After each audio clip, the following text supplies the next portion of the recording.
The Adventures of Beekle, the Unimaginary Friend.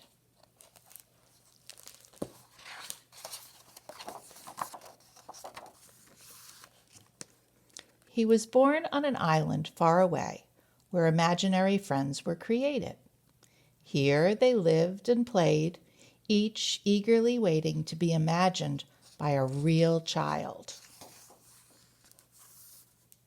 Every night he stood under the stars, hoping for his turn to be picked by a child and given a special name.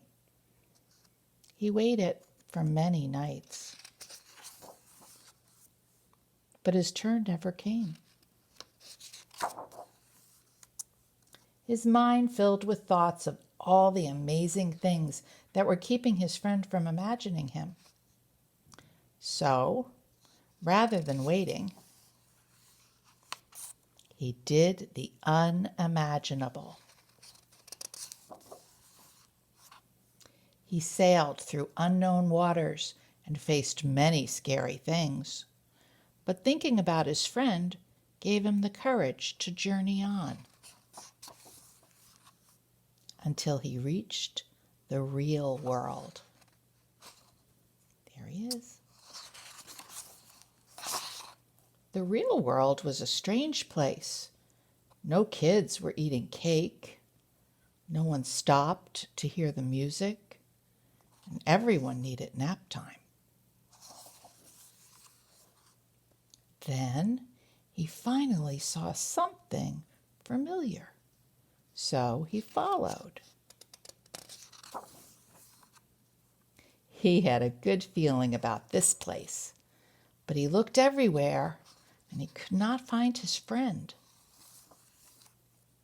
He climbed to the top of a tree and looked out, wishing and hoping his friend would come.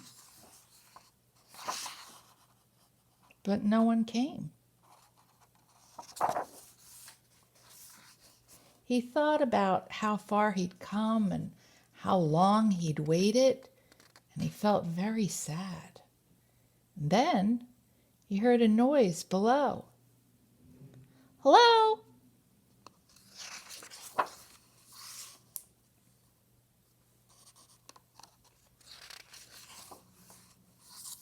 Her face was friendly and familiar, and there was something about her that felt just right. At first, they weren't sure what to do. Neither of them had made a friend before, but after a little while, they realized they were perfect together. The little girl says her name is Alice. Beekle doesn't know what his name is, but she tells him, "Beekle." And he says, "I'm Beekle." "Hi, Beekle." Beekle and Alice had many new adventures. They shared their snacks. They told funny jokes. And the world began to feel a little less strange. And together they did the unimaginable. The end.